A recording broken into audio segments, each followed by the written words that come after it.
Reverend Bradley Lorvik is our adjunct professor in this session of Pastoring in the Digital Parish, your resource for advice and connection for ministry in the digital realm. My name is Ryan Dunn. I had such a great time talking with Brad about pastoral care, TikTok, digital relationships, and the relationship between web ministry and the traditional congregation. You see, Bradley Lorvik has a cool story to share in starting a ministry on TikTok while being a pastor for a local congregation in Denver, Colorado. The TikTok ministry started out of a communications needs of the local parish, and it quickly grew into a channel that's reaching well beyond the congregation and is meeting people on TikTok to the tune of over 170,000 followers and over 2 million TikTok engagements. Not a bad bit of reach for a local congregation, is it? The ministry is called the You Matter Zone, and it's under the TikTok handle Brad and the Puppets. And this TikTok channel features Brad utilizing the puppets that he originally got for his church's nativity plays, and he's offering encouragement and self-care tips to TikTok users. The channel posts daily videos and regular live sessions. I'm going to let Reverend Brad share the whole story and how the engagement on TikTok isn't just a presentation of information, but is a platform for community building. So let's meet Reverend Bradley Lorvik, our adjunct professor on pastoring in the digital parish. Reverend Bradley Lorvik currently serves with Highlands United Methodist Church in Denver, Colorado. His Master's of Divinity is from Iliff School of Theology. We just talked with one of his former professors, in Jeffrey Mahan, a few weeks ago. Of course, Bradley, we're interested in your expression of ministry with Highlands UMC, and we're going to get into that some, but we're also really interested in your unofficial appointment to TikTok. So I'd like to start our conversation touching on that ministry, if you're comfortable doing that. Oh, absolutely. Cool. Well, if you had to, say, fill out a ministry report to describe what you do on TikTok, what would you say? What would that look like? So the account is called Brad and the Puppets. And I've been using puppets as a way to engage a space to offer encouragement and support and joy. Most importantly, space for the real conversations of life. One of the things that's amazing about it is I've got, 175,000 followers on TikTok. On a given week, I go live 3-4 times. I will see 60 to 80,000 unique viewers over the course of each week as I sit and have these conversations with folks. So it's an incredible thing. What amazes me is it's young people. I'm talking probably 13 to 30 is really the sweet spot for the folks that are most active. Now, I've got folks in their 50s and 60s that swing in and say, hey, there's lots of folks of different ages. But as someone who, worked on a book in seminary on young adult ministry, as someone who did, I was the chair of the conference council on young adult ministries. I was involved in campus ministry, a student pastor at a Wesley chapel. I remember those days where you're like, ooh, there's 12 people here. How exciting. You know what I mean? You're like the conference young adult event. That's great. We had 35 people come. And I remember like how big of a deal that was. And to sit here and realize I just went online for 35 minutes answering people's questions, talking about life, and just saw 25,000 people. That's where it's become just this, it's reset the bar for what it looks like to have outreach and connection. So it's been amazing to get to be a part of. Yeah, that is nuts. And I think we'll get into the why of why people might be responding, but first let's kind of outline the what. So when you are getting onto TikTok, what is it that you're doing? Okay. So I create 5 to 6 videos a week, and I also go live 3 or 4 times a week. So video creation for TikTok for me looks like usually a 15 to 30 second video. Those videos are that short because I know that folks usually only watch about 8 to 12 seconds of them. And you really need to make sure to keep people's attention and connected for it to have greater reach. All right. Have you tried longer? And if you want to dig into the nuts and bolts, I've gone as long as a minute early on. I would say actually my very first videos were all a minute long. And I didn't know anything about TikTok. I didn't know how to tag trending sounds and hop onto other things like that. And I would just sort of talk for a minute or have a puppet talk for a minute. And, it was 12 views here, 15 views there. I was like, okay, that's kind of cool, whatever. but learning how to get things into that space. The longer conversations happen on live. So in a way, I create the videos to offer folks things throughout the week, but the real deep work is when I go live. Okay. And so by live, what that looks like for me is I set up the camera here and I bring the puppet in, and I'm actually usually off camera. You only see about this much of me. I'll pop in and say, hey, but especially since I'm not a ventriloquist, there's something to just staying out of the way. And people in the comments section begin to say, hey, they'll check in with each other. And then there's a Q&A feature as well. And I will deal with, dozens upon dozens of questions. How do I, and mind you, again, I've got a lot of young people, a lot of LGBTQIA plus young people. How do I set boundaries with my parents? How do I tell my friends that I'm dealing with and put difficult piece here? Often, and I've never had a live where someone didn't say, how do I tell my homophobic parents I'm gay? I'm scared. And we have that conversation. In almost every single time I'm live, someone will say, I don't know if I want to live anymore. And we stop everything and we talk about that together. These are deeper conversations. Yeah. I'm always cautious about what it looks like to pause and say, this puppet is not a therapist. Let's talk about referrals. I keep the suicide prevention hotline number and many different resources available. In fact, I'm even working with TikTok as a company to be able to flag and have follow-up with folks who are in places of emotional need. I'm working with their safety department in conversation that I could just make a quick note and then they would say, hey, someone noticed that you might need some support. Here's some resources so that we can begin to offer that for more creators. Some of us are lucky enough to have at least some training so that we know how to engage, but there's a lot of folks out there that I think would get overwhelmed in that moment. But these conversations, and then other folks are like, how do I find motivation when I don't want to get out of bed in the morning? Do you have any tips on how I can get my schoolwork done? I've got a big test coming up. How do I not get completely stressed and overwhelmed about this? These are the things that people are asking. And the puppets engage in conversation with them. At least once minimum, every single, and this is, mind you, I do half an hour at a time on live, maybe 40 minutes. And so at least once or twice we'll stop and say, you know what, maybe it's a good time for all of us to just take a breath. Wherever you are, I want you, and we'll sort of just do a moment of guided breathing. Aspen the frog will often offer a hug. Is anyone out there, if you'd like a hug, just I know it's virtual, it's the screen, but here, let me offer, just those points of connection. And so that's some of the what, right? So it's creating the videos, and the videos offer ongoing connection throughout the week for people. They also, the more you stay relevant, the videos help TikTok and the algorithm find your people, right? What kind of person likes this content? And then when I go live, it sends hey, so-and-so's live. Do you want to check this out? To those kind of people. Of course, I use the air quotes because who's comfortable with the phrase, that kind of person? Mm-hmm. But we know this, it's algorithm based. I always tell folks when they're on the live, I said, if you're enjoying this, if you think someone else out there might need what we're offering, I want you to tap the screen and, tap the like button a bunch of times, because what that's going to do is help us find more people like you. And we sure like you, so we would really like to meet people who are also like you, right? It's that invitation for folks to recognize that they have a role in helping us meet people who might be in need. I've fishbowled several of your live sessions, and as you've touched on, you get asked some really, really deep questions. They're the kind of questions that when I was in youth pastor state, I might have said hey, let's you and I set an appointment where we can spend some time with that. But you've been brave enough in that public space to dive into those questions and to invite them more. So with that in mind, in knowing that you're going to deal with tough questions where people are in their most vulnerable states, do you have some hedgehog type principles that you fall back onto in order to answer those questions? Or what gives you the ability to really answer those questions with grace? It layers on a lot of different pieces. Having spent so much time in young adult ministry, there are conversations I'm not unfamiliar with. Some of the pieces, I also happen to be a community health educator in college. So I've done some of the work related to body image, gender identity, wellness, handling stress, the things that come up a lot in the young adult population. So, I had training and background and did professional work in that area for a little while. I refer back to, who would have ever thought I'd be pulling books off my shelf from seminary to be like, okay, how do we address this in a whole person kind of a way to look at things, right? Revisiting those pieces. Family systems theory is one of my favorite places to sort of land and remind folks about boundaries. And how often do we just need to remind folks the only thing they can change is themselves? These kinds of basic pieces.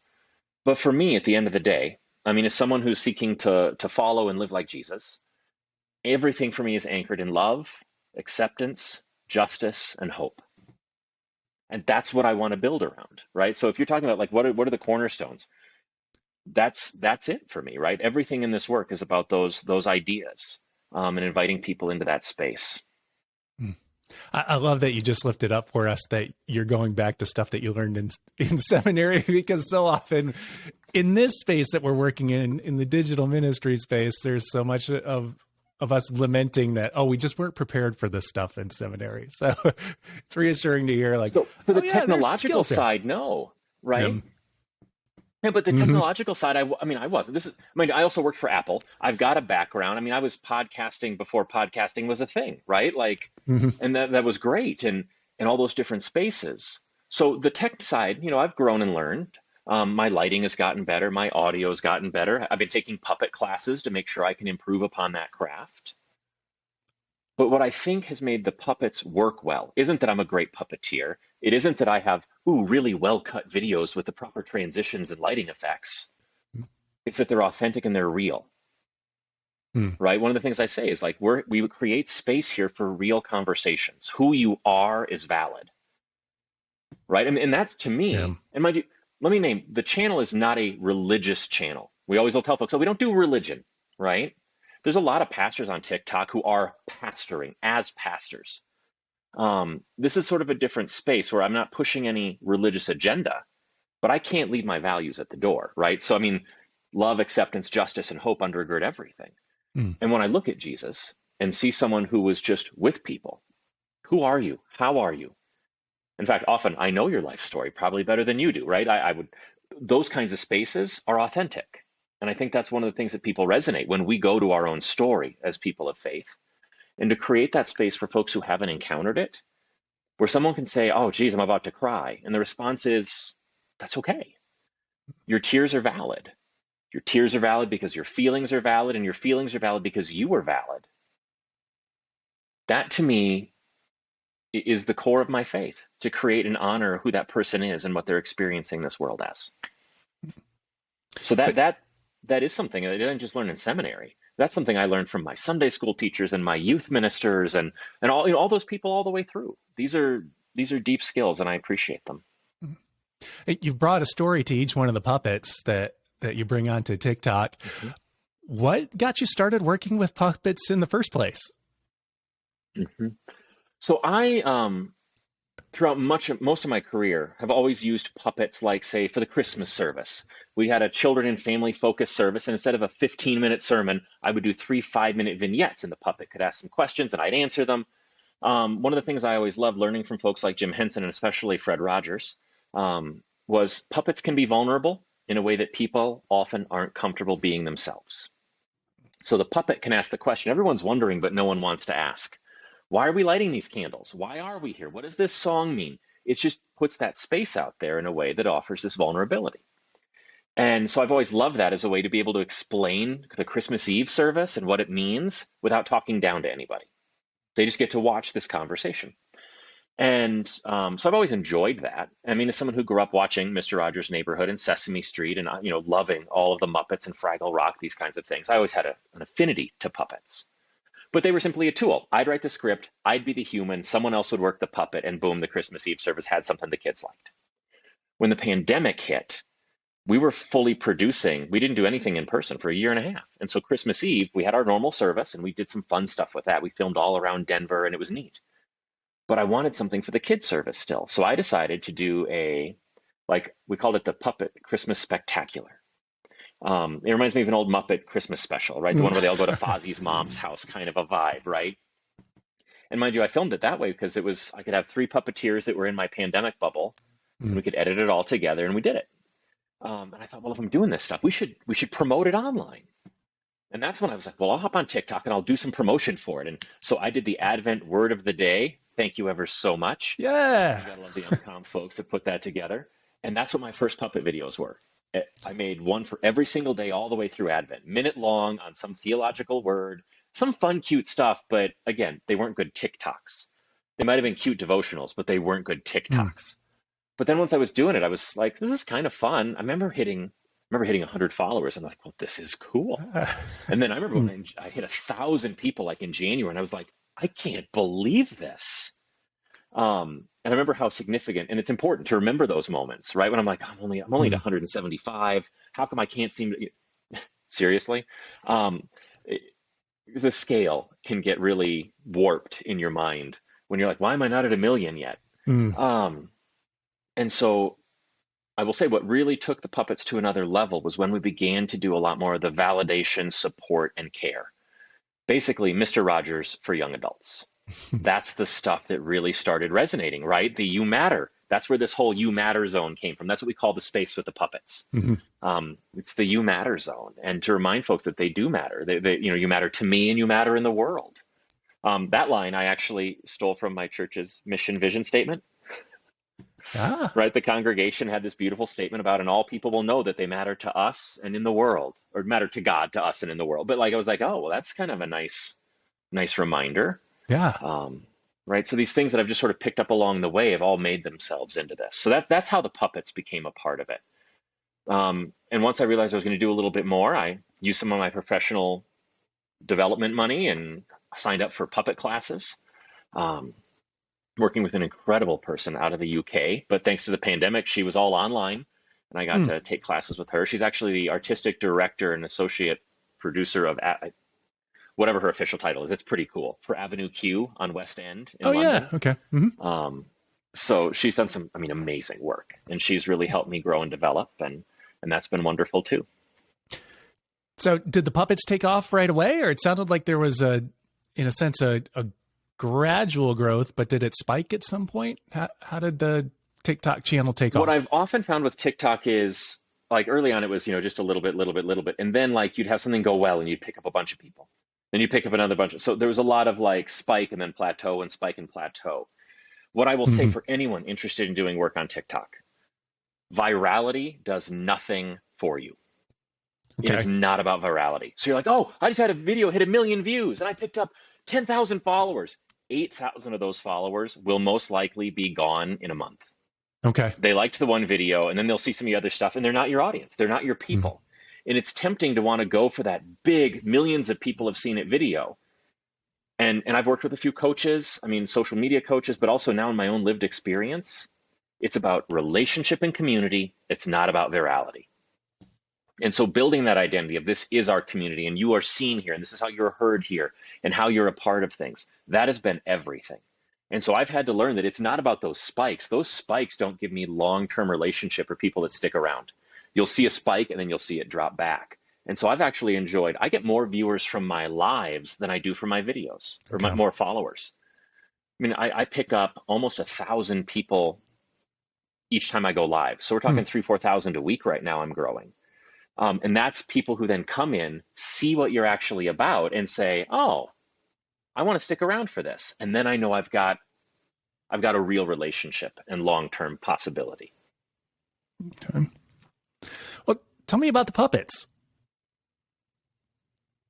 Yeah, so love the puppets. Uh, I had a few that every Christmas I would buy a new puppet, right? Because I was doing these Christmas things, and so you'll know some of my puppets. Let's just name this.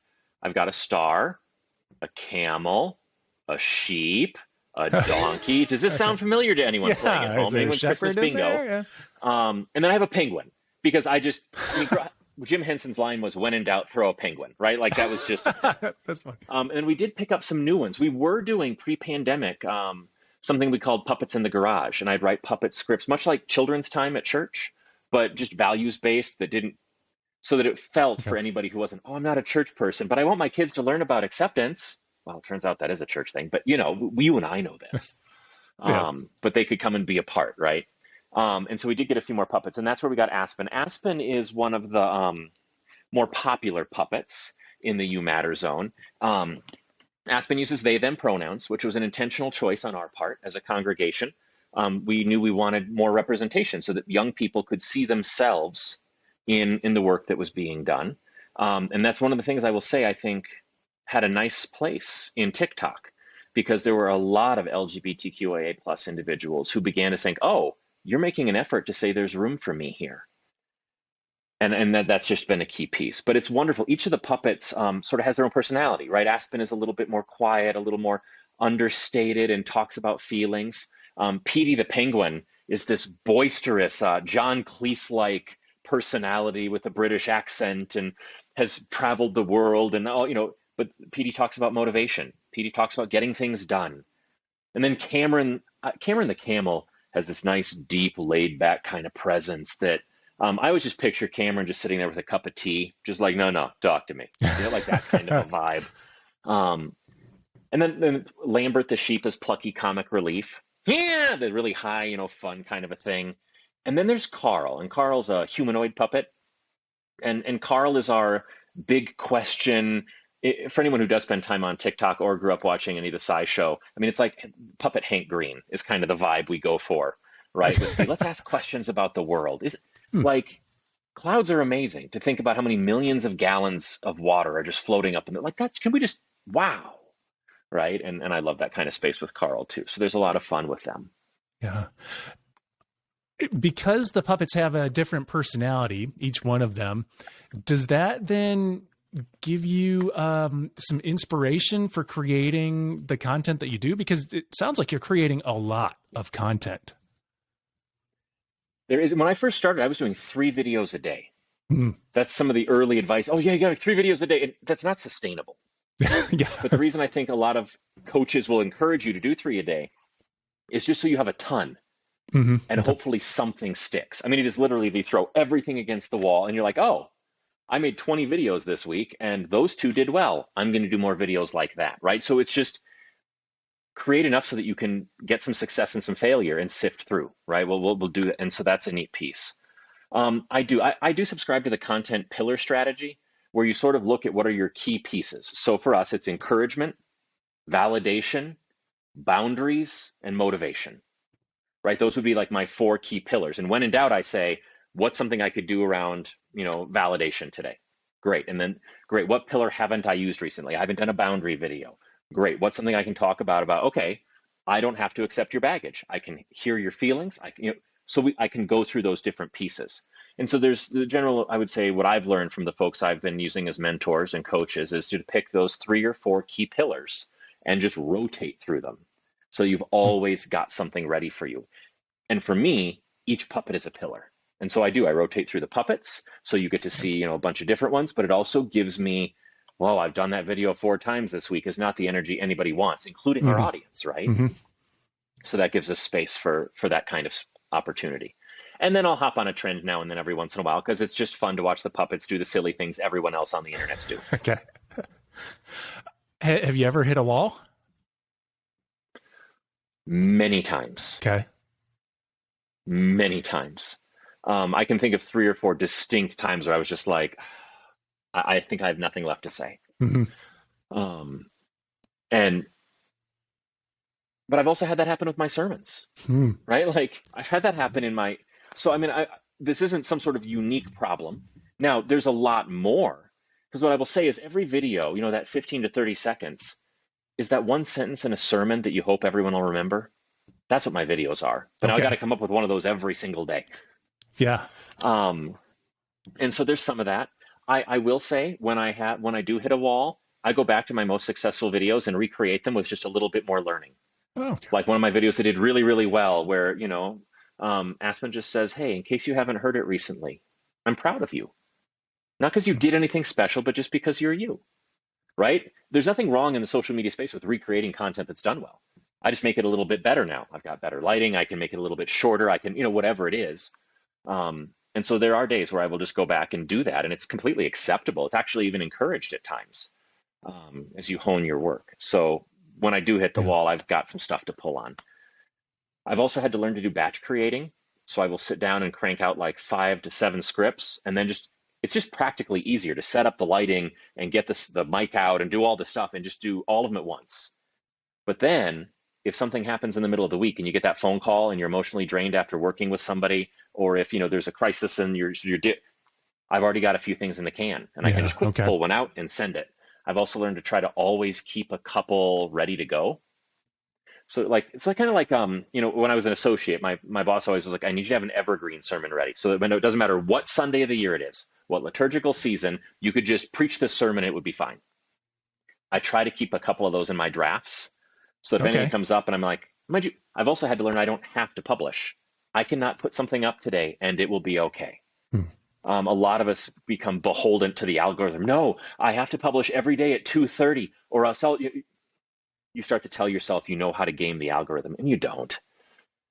But it is good to have a few of those things. Just when I'm in a groove, when I do feel inspired, I will write a few extra. I will save a few extra, and I use those to get through the rough spots. Okay. And I think it's important to note that you're doing this while you're serving in a full-time ministry appointment, right? I am. I've got a full-time appointment here serving the people of Denver with Highlands United Methodist Church. I'm also an elected official in Denver serving on a school board overseeing 90,000 students and Okay. 15,000 employees. Like there's a lot happening. And Yeah. I will say, amidst all of it, during the pandemic, when other things were hard, the puppets were kind of my happy place. You know, that Hmm. little passion project that you're like, I know I got to turn in my reports. I know I have to do these visits. I'm going to do this because it makes me happy. That's Hmm. one of the reasons the puppets were such a part of my life for a little while, because they were I do this almost for me kind of a project. Okay. Well, you mentioned that the congregation got involved with creating Aspen and in giving Aspen's pronouns. Has the congregation at Highlands gotten behind the TikTok expression of ministry? Yeah. So I was at an SPR meeting, Staff Parish Relations, for Mhm. anybody who listens to church podcasts but doesn't know church lingo. Um, and I was mentioning I wanted to be clear to my HR team there that I would say I spend about an hour a day doing stuff specifically with and for the puppets, not counting my own scrolling through TikTok because it's addictive. Um, That's but research. I just wanted to let them know. Yeah. My wife was like, it's not all research. Stop. Like, okay. Um, the first step is admitting I have a problem. And I will name, there are some dangers in working so much on social media that it's very easy to get sucked in. Yeah. Very easy. Um, so I shared with them, I said, I'm spending about an hour a day doing this puppet work. And I don't know if there's anything else in my ministry I spend an hour a day doing. And so I want you to be aware of this, that I consider this part of my work here. These folks are never going to put $1 in the offering plate. They're most likely never going to walk through our door because they're all over the world. Though I'll be honest, I don't think they're walking, the folks that are in my space that I'm caring for, I don't think they're going to walk through anybody's church door, right? The Hmm. building door. But I want you to know that. I just want to put that little test balloon out there to see how they responded. And my chair of finance, my project manager, really focused, great guy, but always a little hermeneutic of suspicion, let's say. Okay. He goes, okay, so you're spending an hour a day. I said, yeah. What do we need to take off your plate so you can do it for 2? And it was a really, really neat moment to have that conversation when they were looking. And this was back when I was like, I've got 6,000 people, or I've got 10, it was even so Yeah. much smaller then. But their comment was, this is what we want you to do. And so it was Hmm. really neat to have congregational leadership whose comment was, these are people that need what our church offers, right? This love, acceptance, justice, and hope thing. Our phrase at Highlands, where I get to serve, is we're building a home where all belong. Right? That's our identity. And they're like, these are people who need a home where they belong. Go do that. Hmm. And so I've been really, really honored that my congregation would be so supportive. That's great. Does Highland itself have a TikTok channel? No, Okay. no, it's just mine. It's been interesting. We talked about what that looks like, but I think there is something to keeping that space. That it's the puppets are the puppets and the congregation is the congregation. And there are some folks that, Okay. Hmm. I never hide that I'm a pastor. I will always offer a couple disclaimers because I will say there are a lot of people with religious baggage. Our tradition has traumatized a lot of people. And so it's always nice. But how many of us as clergy people have had this happen in our real life too? We're like, I want them to know I want them to get to know me as a person before they find out I'm a pastor, right? Like that's just helpful. So it's nice for them to feel at home and then to have them go, wait, you're a what? And that's always a neat moment too. When I get a note from someone that's like, I'm so glad to find out you're a pastor because it gives me hope that there might be a church and other people in my community that will love me for who I am. Hmm. Right? Like, and so there's a reason I'm not ever hiding. but I make sure it's not my first thing. Okay. So do you do then have some, I guess, personal contact with some of the people who you are engaging with on TikTok? Yep. So a few different layers of that. I read every single comment that gets posted. Mhm. That's just one of my own commitments. I don't reply to every single one of them because someone's like, "Hey, that was great," thanks. But the other thing is, folks from the live videos will often say, "Hey, I didn't get my question answered," and they go to the videos, they leave it there, and I'll try to leave short little answers, for everyone, so they feel that connection and a little bit of validation that they were seen and heard. When you follow someone mutually, they can message you. I'm always a little bit more cautious with messaging because it's in a more private space, and some of the folks I work with are under 18. And so I try to keep things very, very strong boundaries there, I guess would be the biggest thing to say, thank you for sharing that. Here are some resources for you, those kinds of things. But I don't ever try to do deep pastoral care in that way. A few different times there were some folks that I knew needed a little bit more. And so the agreement was we could set up a Zoom and we can chat. If you have a parent or loving adult, your guardian, show up with you at the beginning, they meet me, I tell them what we're going to talk about, and then they give me verbal permission while we're on screen together that you may continue the conversation with me. I've done that a few times, but that's not a regular part of this. I mean, it's a different level that we're able to engage in that social space. But every once in a while, someone drops a note in and they're not even asking for anything. But you sit there and you read this message come in about what they're going through. And you say, is this something you'd like to talk more about? And their answer is, I've been desperately looking for someone to talk about it with, right? And so that's when I've been able to find those spaces. But again, always looking for parental consent, having them on video, understanding so that I will say, just as pardon the tangent on this, it also for me is an opportunity to teach young people boundaries in social media. Like, you shouldn't sit and chat with some random dude you met on the internet without your parent. Like, I want them to know. No, your parents absolutely should know who I am. They should ask me questions. They should know my back. Like, expect that. And if someone doesn't offer you that, you should be cautious, right? I think that's a helpful modeling for young people of what it is to engage safely in virtual space. Well, do you have some dreams for what comes next with the puppet ministry? I've really settled into a groove at the moment, and I would love for it just to be able to, like this, lots of people showing up, good questions getting asked, those kinds of things. Now, do I have a little dream that maybe somebody who's watching is like, hey, Mom, check this out, and Mom happens to work for Netflix? Yeah, I'd love that. That would be cool. But really, for me, it's about continuing to build those relationships. At some point, I'd like to build a team. A lot of people ask, well, why don't you have any she-her puppets? And for me, honestly, it's because the puppeting space has been so male dominated for so long. I mean, all growing up, all my favorite female puppet voices were all men in falsetto. And I don't want to take another space. So I'd love to build a team, find a puppeteer who could do a she-her puppet with authenticity, right? Like, as a woman herself, voicing a female puppet would be wonderful. I'd love to build that kind of team.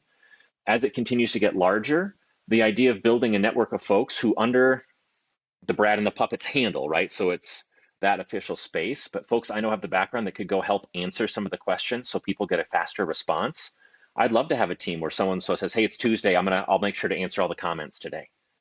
Like, that kind of a team would be a really neat thing to build. So at the moment, I don't necessarily, I'm growing, and that's great. I want to make sure I've got the undergirding so that as we grow, it doesn't all collapse because people say, oh, this used to be nice. They used to get back to you. They used to read your comments, but now it's not. Now it's just so big. And then it just collapses. Interesting parallels to church growth as well, right? We see that too. Where people are like, well, the pastor used to visit me all the time, and now it's the associate that just calls. So. Yeah, absolutely. Right. Well, the TikTok channel is the You Matter Zone, correct? It's Brad and the Puppets. Brad and the Puppets. We call ourselves the You Matter Zone, but the handle is at Brad and the Puppets on both TikTok and Instagram. Okay. And is there a website alongside that?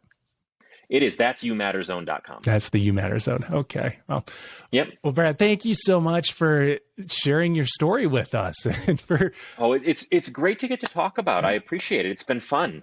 not just chatting with you, but as others, a few other conversations about it to realize this is neat to talk about. And it's a really special moment and opportunity. So thanks for sharing it. Yeah, well, thank you. The TikTok channel is Brad and the Puppets. The website to check out is highlandsumc.com/puppets. See what Reverend Bradley Lorvik and the team are up to there. My name is Ryan Dunn. Pastoring in the Digital Parish is a resource from resourceumc.org, the online destination for leaders throughout the United Methodist Church and beyond, I'll say. We're going to have a new session next week, but in the meantime, if you would like to learn more about TikTok and digital community building, then check out Building Community Through TikTok with Joseph Yu, or you can check out the session called Digital Community as a Fresh Expression of Church. This has been fun. If you have a question or suggestion for the podcast, go ahead and send me an email at digitalparish@umcom.org. Thank you, and I'll talk with you soon. Peace.